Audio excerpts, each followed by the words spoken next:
Good morning and welcome to today's Insight APSAD webinar. My name is Carl. I'm part of the Dovetail team, so the youth-focused services part of Insight, and I'll be hosting today's webinar. I'd like to start by acknowledging the traditional custodians and the lands on which we're meeting today, and pay my respects to elders past, present and emerging, and to respect Turrbal and Yagara countries that I'm here in Meerjen in Brisbane. So today we're quite excited and hosting as Dovetail the Youth Arm. We're kind of always excited to hear from and share kind of youth specific research and the kind of growing evidence base in the youth alcohol and other drug sector or arena. So historically, much of the research and evidence has been drawn from the adult population where the application may not be so translatable for young people. So we're really excited to have Professor Joanne Bryant join us today. And she's going to present on continuing care for young people. So what works from the perspective of staff and young people. So she'll be presenting findings from a longitudinal qualitative research project that followed 38 young people over the course of a year after exiting alcohol and other drug residential treatment.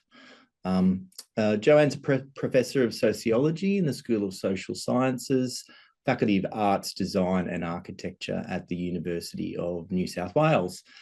She leads research on young people's substance use and sexual health, aiming to improve treatment experience and outcomes by focusing on how social conditions rather than individual attributes shape their opportunities. Please feel free to post questions or make comments via the chat function today. These will be visible to the panelists and we'll endeavour to kind of get to as many as we can after Joanne does her presentation. So without further ado, Joanne, I'd like to hand over to you for the presentation. Thank you. Thank you, Carl. And thanks everybody for joining this morning. I'm joining you from Camaragal country, which for those of you who don't know is the area in the northern suburbs of Sydney, New South Wales. So I'd like to acknowledge the Camaragal people, their elders past and present, for their connection and care of this land and waterways, and to acknowledge that these lands have always been a place of scholarship and learning. So today, I'm going to be presenting some data from a project that we've called Resource Landscapes for Young People Exiting Residential Care. And this was a project that was funded by the Australian Research Council Discovery Scheme in 2020, which we drew to a close at the end of last year. And today what I'm going to do is try and focus on the aspects of the research that say something about what are effective ways of working with young people in AOD settings. All right. There we go. Before I do that, I'm just going to give you a bit of an introduction to our team. So as Carl said, I am a sociologist, and as a team, we are a group of sociologists and social policy researchers, and some of us have been researching in drug and alcohol studies for some time.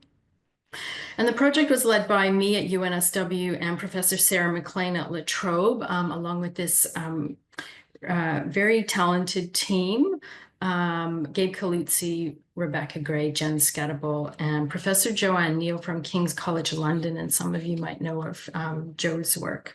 But we also, and this was really important, I think, for how we conducted and analyzed our data, we worked very closely with some leaders in youth AOD in Australia, and that includes Andrew Brunn from YSAS, Youth Support and Advocacy Service in Victoria, and Mark Ferry from Ted Knopf's Foundation in New South Wales. Again, the project was funded by the Australian Research Council, but I also want to acknowledge the excellent support of the staff who helped us to recruit our participants, and they are the staff of YSAS and Windana in Victoria, and Ted Knopf's Foundation and Lives Lived Well in New South Wales. So this is what I've got planned to talk about today. As I said, I really wanted to focus on effective ways of working with young people based on what they told us worked for them. So that's one of the real strengths of this style of qualitative research. It focuses on experience and what young people told us mattered to them. So I'm going to start talking about care and the kind of staff care that mattered most to young people and the opportunities that brought, but also some of the limitations. And then I'm going to talk about the sorts of service structures and practices that work well to keep young people engaged after they left treatment. And I'm not going to talk about that list of other analyses that we did, but I did want to put them there just to give you a sense of the scope of the analysis that we did for this project and the different kinds of things that are available to read from this project. And then I'm going to finish up with briefly talking about some of the key recommendations. And I'll just also draw your attention to the QR code in the corner there. That is the link to the project website, and we have all of our outputs on that site, and that includes the academic papers. But for each of those academic papers, we developed a short, freely downloadable version of that paper with no paywall. So please take a look, and I hope that some of that stuff is useful and helpful. We've also got a very comprehensive recommendations document and a few other resources on that page. So just a little now about what we were trying to achieve in this research. So we had 3 guiding questions, and those were, what resources do young people know about, value, and draw on after exiting treatment? How do these resources operate to help young people in their efforts to maintain their treatment goals? And then the third question, in existing programs, what structures and practices keep young people engaged and sufficiently resourced? And you can see that from these questions, we took a purposefully strengths-based or non-problem focused approach by asking what worked for young people and also being quite broad in how we conceptualized resources. So here we drew on some sociological concepts for understanding resourcing. And we looked at how young people might draw on resources from institutional systems. So that includes AOD treatment, but also the range of other service systems that young people use around employment and housing. We were interested in social networks and how these were acted as a source of support for young people. So, and that includes staff and the quality of care that young people think matters from staff. And that's a big part of what I'm going to talk about today. But within that social network stuff, we also talked about connection to family and other adults and peers and what that meant for young people in their treatment journeys. And then the last part was about cultural resources, which is something that's quite interesting to me, which includes things like the skills and literacies that young people need to navigate health services or employment services or other social services. It also includes stuff like the access that they have to identities of worthiness and positive representations of themselves and their futures. And I do talk a little bit about that today too. So we used 2 separate studies to answer these questions. The main study that we used was a longitudinal qualitative cohort study that we conducted over 12 months. We recruited 38 young people in Victoria and New South Wales. And we interviewed them while they were in residential rehab. And then we interviewed them again 6 months later, and then again at 12 months. And we had no idea how well that would go, but it actually went quite well. So we had a very good retention rate. 76% is a very good retention rate for research with this group of young people. And it's a small sample, so that helped us a lot. But we interviewed 76% of them again. We had a follow-up at least once with them.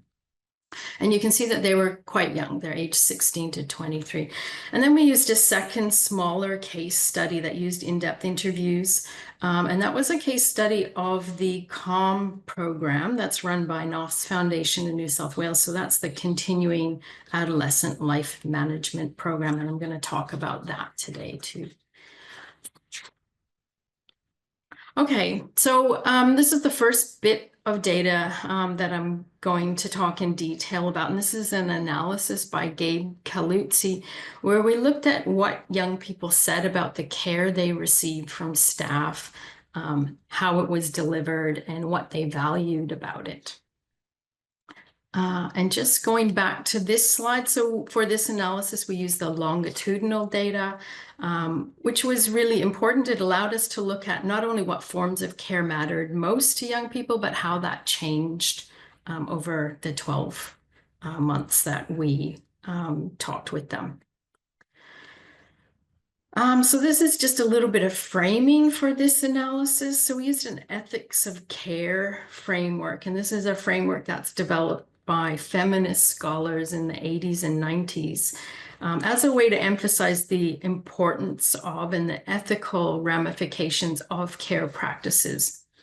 And it's very useful for paying attention to the types of labor that people in care roles undertake. So it's been used to study nurses' work and other workers within the healthcare system. So it really makes sense in this setting to study how it applies to youth drug and alcohol work. And care work includes activities and practices that can be invisible within a medicalized, cure-focused system. So that's its real value in applying it here. So for example, the practices concerned with listening or providing comfort, or the sorts of organization work that healthcare workers do for young people, or mentoring. These are all considered care labor within this framework. And they're considered to be quite important for marginalized people in particular, who historically have had difficult engagement with healthcare settings.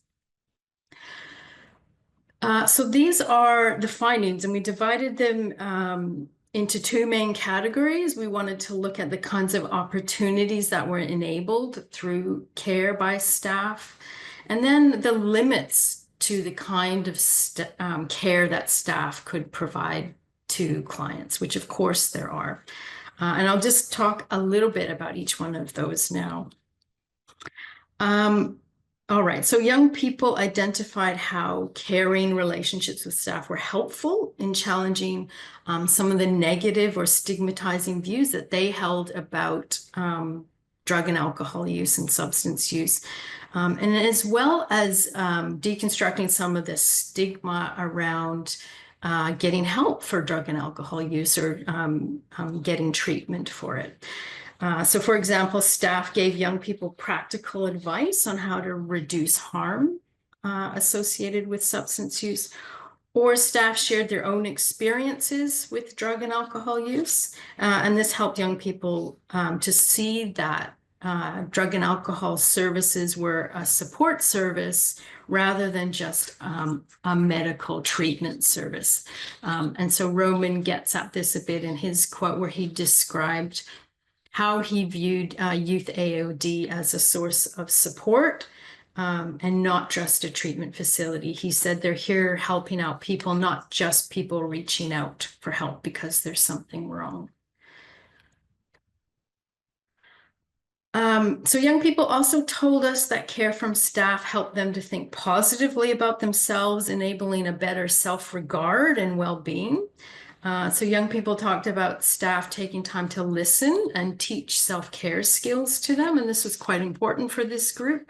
So self-care skills were things like practical skills, hygiene and cooking, the kind of skills that some young people didn't have before they arrived at youth drug and alcohol treatment services, but also the skills around thinking positively about themselves and building their self-regard. So Jack talked about this. He said that the staff saw potential in him, that they made him feel like that he was worth something.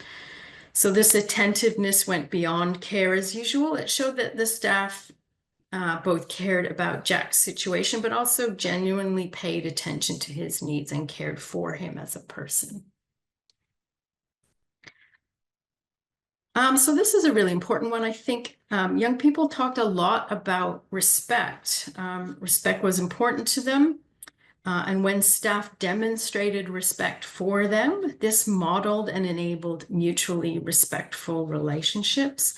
So some young people talked about good workers being able to both support young people and accept when they made mistakes, but also to hold them accountable or responsible for their actions. And this is a theme that pops up again later in the next bit of data that I'm going to present to you. So this mutual respect was really nicely described by Xander. So he said, they show you respect and they treat you how they want to be treated. They respect me, so I show the sort of respect they need as well. So I think really highlights the how respect is mutually engendered when it's modeled in youth drug and alcohol settings. So young people showed us the long-term effects of safe and respectful care that they received from staff, which could create meaningful relationships that went beyond their residential stay. So meaningful long-term relationships that supported them after they left residential rehab. So acts of outreach by staff, such as phone calls and check-ins, meant young people felt cared for after leaving the service. And this was important in a whole range of ways, but very important in this regard. Having this long-term relationship, a meaningful, caring relationship with staff, meant that they could come back to the service if they needed to. If they felt that their substance use or their mental health was getting beyond their control, they could come back. So it instilled this feeling of belonging and that the staff shared their journey with them. And so Amy described this. She said, it's nice to have people who've seen my journey and be supportive. All right, so I'm going to move on now to talk a little bit about the limits to the care that staff could provide, because of course there are limits to the kind of care staff can provide. In this regard, one of the challenges was providing care that was both specific to individual young people's needs, but also what Gabe has called communal, but what I would describe as more consistent across the service. So this is a real challenge, providing individually specific care, but also making sure that it's consistent across all the young people in the service. So, for example, if a service was operating at full capacity, some young people reported feeling that they received less care and attention from their workers. Or another example, some participants talked about difficult relationships with their peers at the service, so the other young people at the service, and that could affect their own experience with treatment and also their relationships with staff. And so Bridget described this. She felt that staff didn't adequately manage conflict that she had with a peer. And she said, no one really did anything when I was struggling with my roommate. They moved me rooms. I got moved to another room, but it was still happening, all this stuff with her.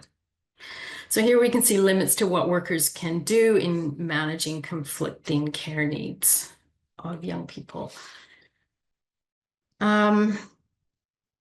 And because of the highly structured nature of some residential services, there was also challenges around managing care in these structured environments. So tensions rose when young people felt workers imposed care rather than care tailored to their specific needs.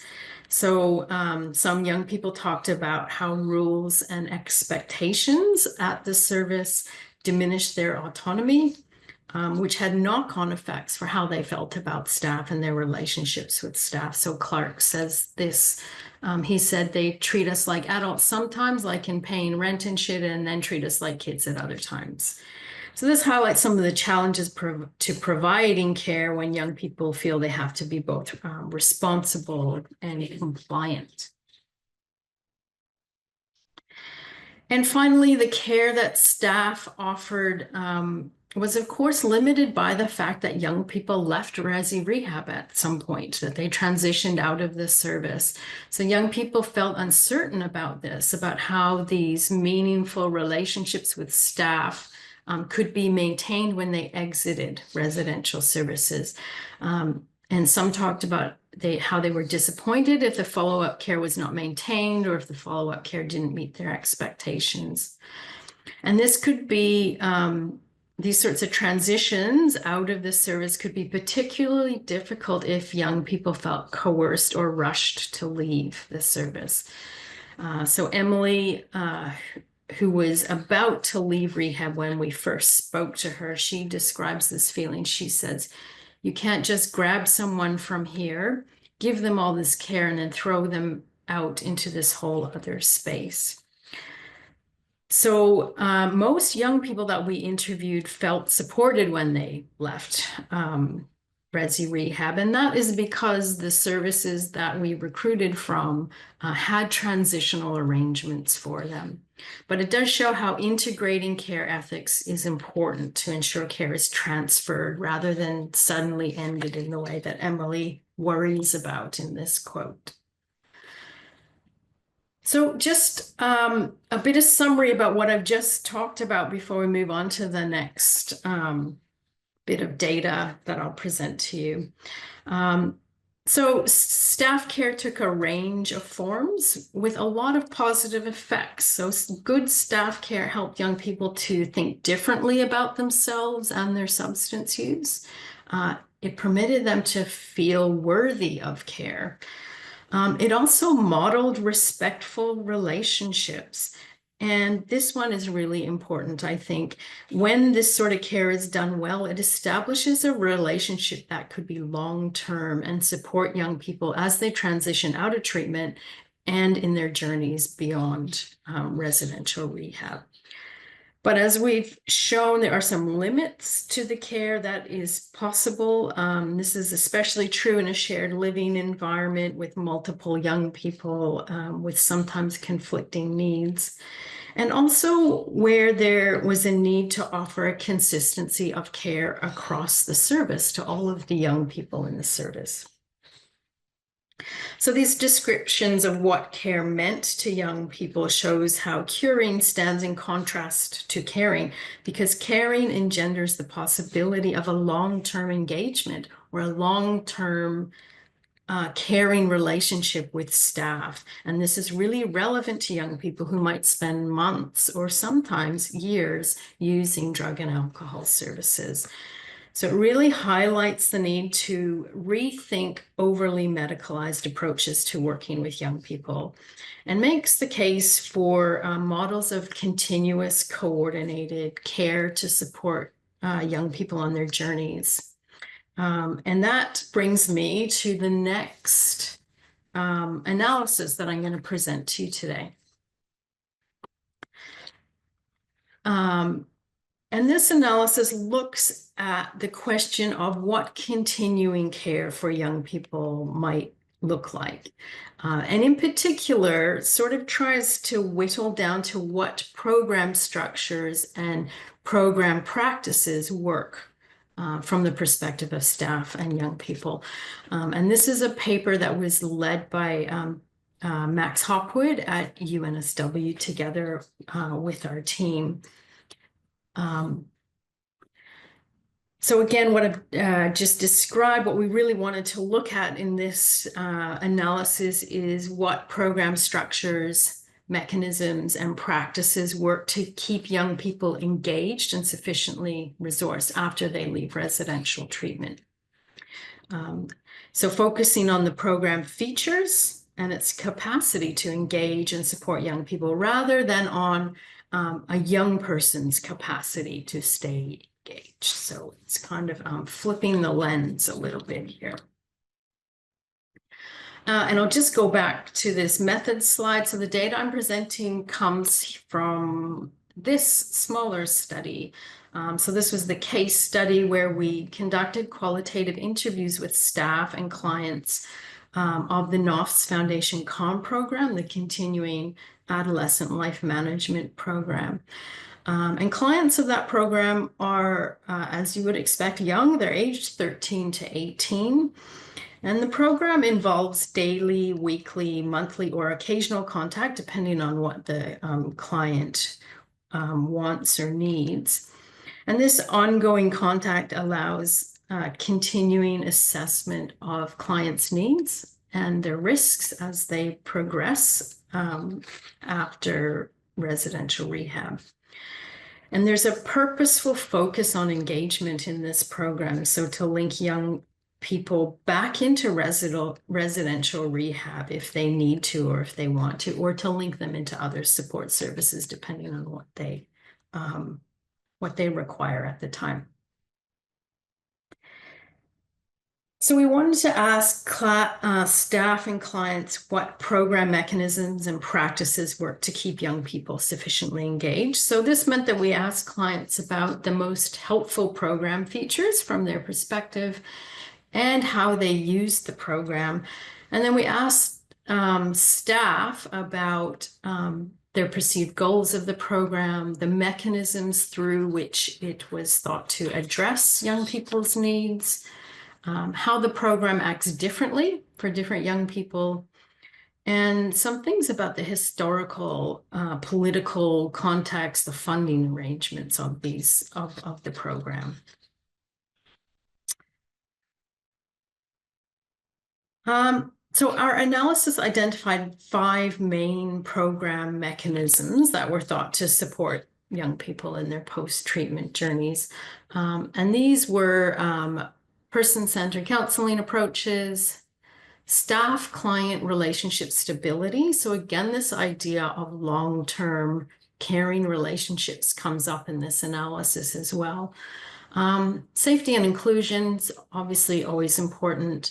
Offering interventions at a client's preferred order and pace. And then this interesting idea of organizational memory, which I will talk a bit about today too. And I'm actually going to go through and talk a little bit about these 5 themes now.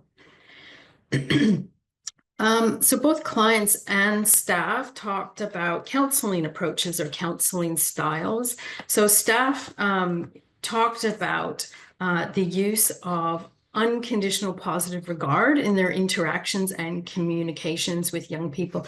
And I think this is really nicely captured by this staff participant who said, it doesn't matter what you're doing. If you're consistent with your approach to the young person, you're always treating them with unconditional positive regard. It doesn't matter if they call you a dickhead, I'm going to work with that client. That means it doesn't matter what happens. They know that they can come to you and you will always treat them the same.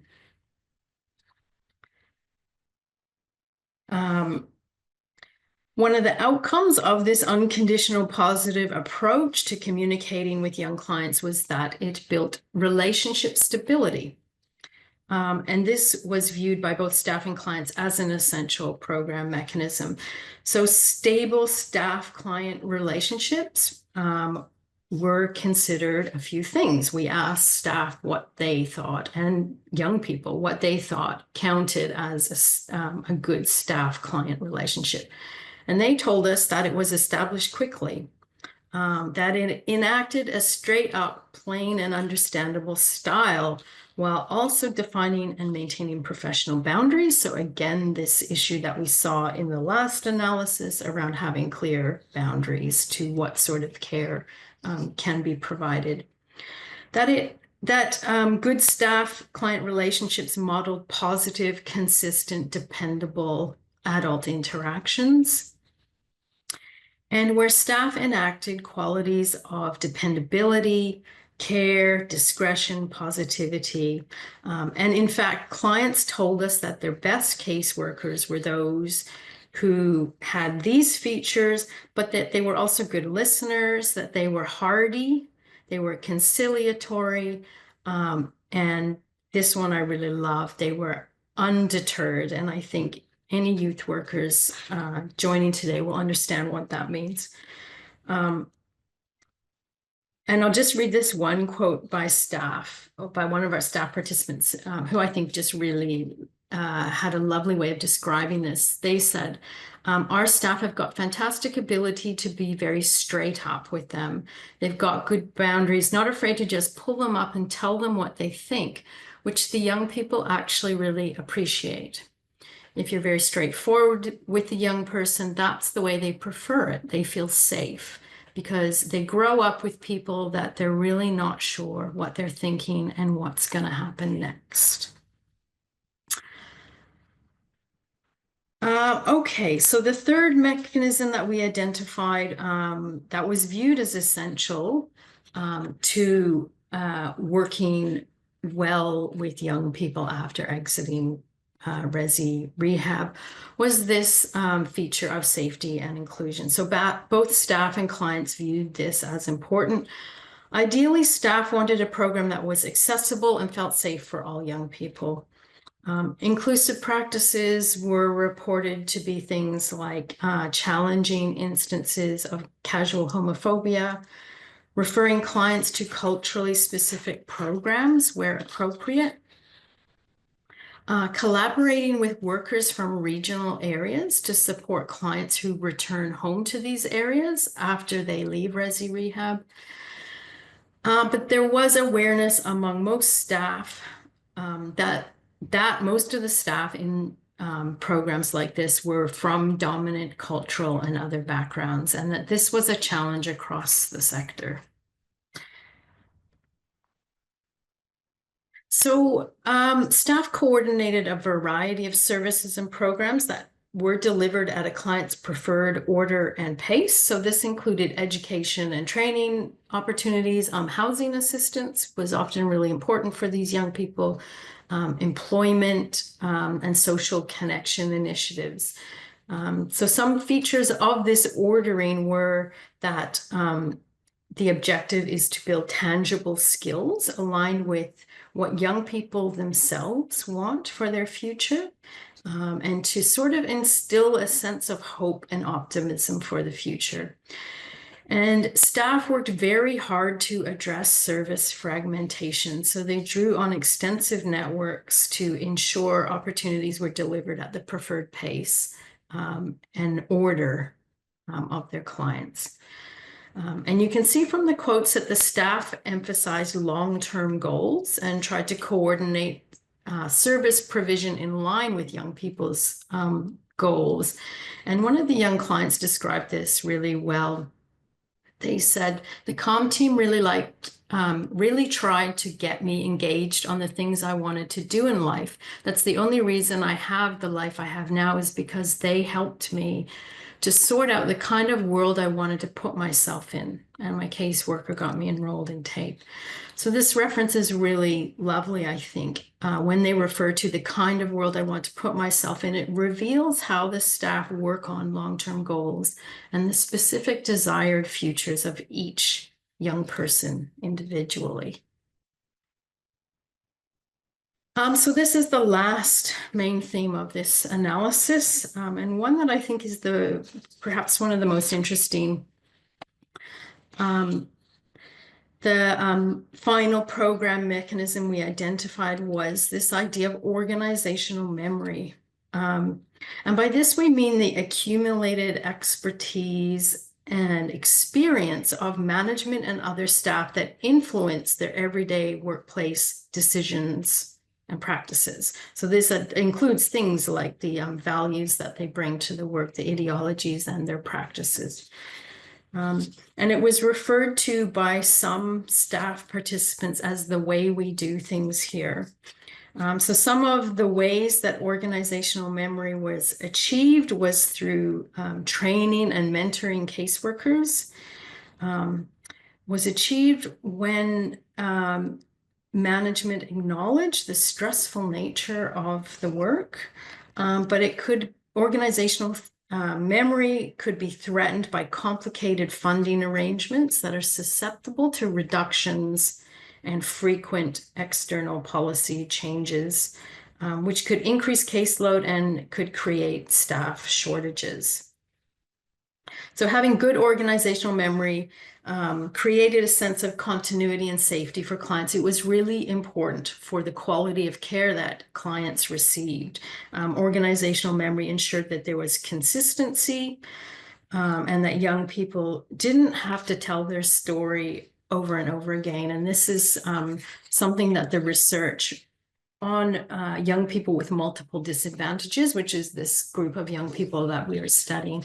This is something that the research says time and time again, that young people have to tell their stories over and over again. So organizational memory helps to address that in some ways. Okay, so just to wrap up this section, there's certainly things in this last analysis that I've showed you that are relevant to all drug and alcohol services and clients, not just to young people. Unconditional positive regard matters to all people in AOD services. That's something that we know for sure. Being treated with humanity and respect has obvious importance. Safety and inclusion is important in all settings, and there are challenges to achieving this in all settings. Organizational memory matters in many settings, and issues of staff retention and turnover need ongoing attention. But young people do have specific needs in terms of the ongoing care that they received, and I think these are well revealed in this study. These include that being treated with unconditional positive regard has a unique relevance to young people because it supports their sense of autonomy, like what I briefly talked about before, and because they are in a specific life stage where achieving autonomy and proper adulthood is highly valued by them. So this idea of unconditional positive regard, uniquely important for young people.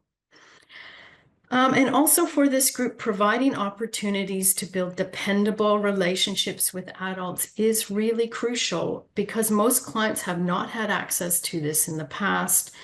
And adults who can model positive adult interaction, who can connect them with a wide range of other adults and opportunities is really important. Okay, so these are my last few slides, and I'm going to finish with touching on a few of the recommendations from this document that I've screenshotted here. And like I said at the beginning of the webinar today, this document, along with others, is freely downloadable from our project page. And this particular document on the recommendations is quite comprehensive. So take a look if you think it's relevant. I'm just going to touch on a couple or a few now before I finish. And I've just chosen a few of the recommendations that align most closely with this theme that I've tried to address today, which is about better ways of working with young people. And I mean, I think the key one that I've touched on quite a few times through both of the analyses that I presented to you today is this importance of investing in relationship-based models that prioritize stability, relationship stability. So equipping staff to have clear conversations with young people about how their needs can be met, setting up strong mentoring relationships, and this includes also communicating the boundaries of staff-client relationships, as well as encouraging communicative and positive interactions between staff and young people as part of everyday practice, as part of what happens every day. The second one is about preparing young people to transition away from residential services. And, you know, we say this acknowledging that this is already done by many youth drug and alcohol services. But it can be done in a range of ways. It can be done by building young people's external support networks. It can also be done by providing, and this one actually I probably did not talk enough about in my last two presentations, but providing warm, empathetic departures to ensure young people feel valued when they leave a residential drug and alcohol service, even if they're exited against their will. And we know that this happens for young people, that they are asked to leave the service. Providing a warm and empathetic departure is really important in any situation, because it allows them to come back to the service when they need to, when they feel like their substance use or their mental health is getting beyond their control. So super important, that one. And then also to include options for maintaining engagement in the long term. And examples of this are, of course, the COM program, which I talked to you about today. But YSAS in Victoria also offers outreach in this regard. So having options for continued engagement, really important. And I suppose I should be clear, I have said this, but I do want to say again that youth drug and alcohol organizations do this stuff already in practice, but maybe what we need to think about more is how to support this in policy and funding arrangements. Okay, promoting inclusivity and diversity. So providing culturally sensitive, safe, and diverse services that cater to young people from all backgrounds. Obviously really important. This can be done in a range of ways. Avoiding gender binaries is one of the ways that some of the young people in our research told us one of the ways to create safe and inclusive environments. Collaborating with other services with unique skill sets, cultural training, and employing staff from relevant backgrounds, which I know is hard to do.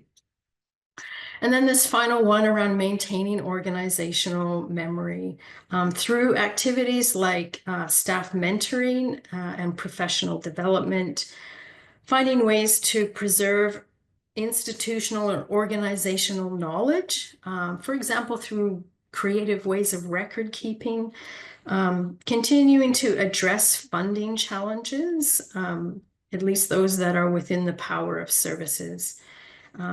Because maintaining organizational memory has important impact on the continuity of care that young people receive over time after they leave residential services. All right, so that is the list of our academic publications.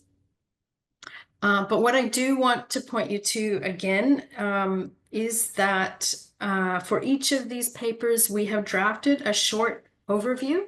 It's just a PDF that is freely downloadable and available on our project page, along with this quite comprehensive recommendations document and a few other resources. So that's the end of my presentation. Thank you again for joining and for listening. Thank you, Joanne.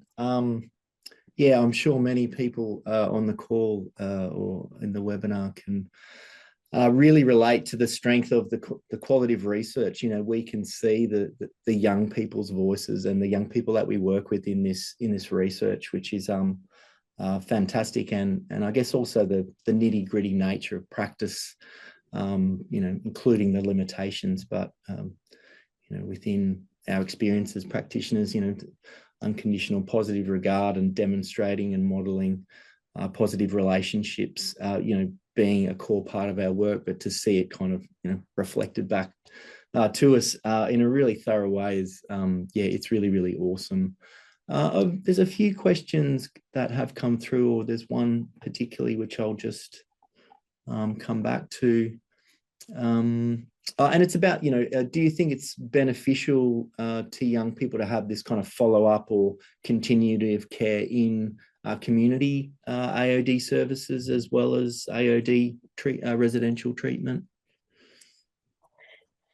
Yeah, I mean, that's a great question, actually. And I think it is, if it is, I mean, and I suppose I should say in some situations, it's the only option, right? I mean, when you think about youth residential rehab, certainly in New South Wales, there are only a few options. Um, mostly in metropolitan Sydney. So for some young people, if that come from the regions, they are going to return to their hometowns, and they for sure will need community follow-up. So I do think it's an option. I guess I think it does have to be unique to their needs, and I think that's one of the things that our research has really highlighted about what they do need, that it does need to be relationship based, and it has to be a relationship that matters to the young person. It does have to support their autonomy. I think that's a really important thing. The fact that young people talk a lot about respect demonstrates how much they value it and how much they value being treated as if they have control over and autonomy over their choices and decisions in life. And that's, we all want that as adults, but, thinking about this stage in life that young people are in, this has unique relevance to them. So I think there are just some key ways of working, I guess, that community-based care needs to follow in order to effectively work with young people. Yeah, and I guess it's often the landscape of the service system is, there's particular services available at particular times, and we may look to refer sometimes young people into programs and services, but does that align to their level of autonomy? Does it align with, as you was referred to in some of the research, does it give it the spark for a young person where it's actually that's the journey that they would like to that's the direction that they're wanting to head in? Yeah, I suppose another thing to say about that is that might be unique for young people and the sorts of care and support that they need, is that many of them use multiple kinds of services. So drug and alcohol services would be one. They're often engaged in education services, employment, mental health services. In some unique instances, these are brought together, but often it is left to young people to navigate that. If they have a great caseworker who can help them with that, that's great. But I do think one of the things to think about in terms of providing care to young people is about skilling them up in that regard. As adults, I think adults probably have those kind of skills, especially adults who have been to drug and alcohol care a few times will know that stuff. Young people don't know that. So making that a purposeful part of the skill building is really important. And I know that that's part of what youth workers do also, but maybe like you said, Carl, it's not documented. It's that kind of care work that isn't documented very well, especially when we try to work within a healthcare environment, which drug and alcohol is considered, which can be quite medicalized, quite outcome focused. So that kind of skill building around what services matter to a young person and how to actually get onto them and use them in a way that matters to them. Yeah. That skill building. Yeah. I haven't got any. If people online have got any further questions, we do have some time. So happy for you to pop them into the chat there. I guess some impressions for me around that word kind of continuity, stability kept popping up, and you mentioned a few times the experience of many of the young people we work with who do come into AOD treatment. That's not something that they've experienced a lot of. And I know often we talk about comprehensive kind of care, comprehensive case management.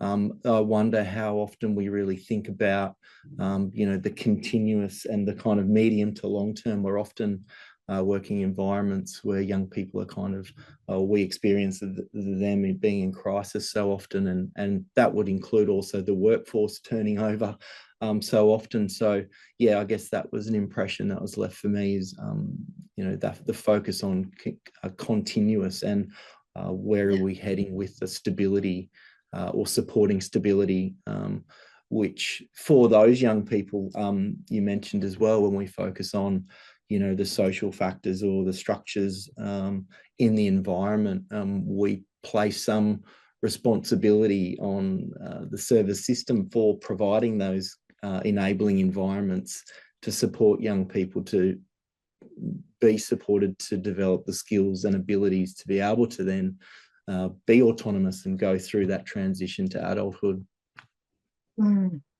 Yeah, I mean, I think what you've described about crisis management, that often young people arrive at drug and alcohol services in crisis.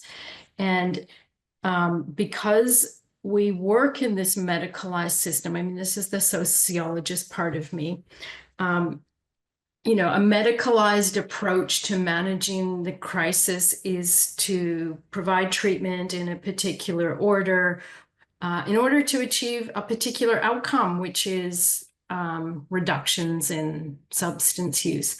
But in fact, for young people, often the substance use is a symptom of other problematic aspects of their lives, other problems that they're trying to manage. So trying to treat this with short-term, outcome-focused, medicalized approaches is not actually ever going to work. It's going to work in the short term. It's going to get them out of crisis, but it's not going to do any more than that. So I think the work to be done in this area is to make continuous care part of all of the care that they received. So when they come out of this crisis management phase, that they have continuous care, hopefully with a team that they already know, that they know from resi rehab, if that's where they were, or they know from residential detox, if that's where they were. So they get connected to those relationships early on in their care, and can trust those later on. But certainly what I know in talking to to youth AOD providers in Australia, that if they can offer continuing care, it has to be cobbled together from bits of other money. I'm not sure if it's totally okay to say this, but that's the way it works. They know that young people need this, that's how they can reduce the impact of future crises, right? If young people know that they've got someone to go to, and then they can go right back to them, and they can go right back into resi rehab if they need to. So, I mean, I just think we cannot emphasize enough the importance of a coordinated continuing care model that is unique for young people, that isn't sort of cobbled together, and that comes from policy directive and changes in funding arrangements. Yeah, sure. And I think as you were talking there, I was around kind of quite linear approaches to managing crisis. I was thinking of, Aboriginal Torres Strait Islander perspectives around social and emotional well-being, and how much we can draw from those lenses, in opposition, or not in opposition, but as an alternative to very linear approaches to dealing with crisis. Absolutely. Yeah. There's certainly a lot for mainstream services to learn from Aboriginal models that emphasize belonging to community and family. And yes, definitely the non-linear approach to health and supporting health and well-being. Yeah, thanks, Carl. We've got 5 minutes to go. I can't see any more questions pop up. There's lots of comments. Joanne saying, great presentation. Thank you very much for a highly informative presentation. So from all the folks online, and also from us here at Dovetail and Insight, thanks to you and the whole team of researchers there. And there are links there for people online to access all those resources. And this webinar will also be available as a recorded webinar. But Joanne, thanks once again for presenting today. My pleasure. Thanks for the invitation. Have a good day, everybody. Thanks, everybody.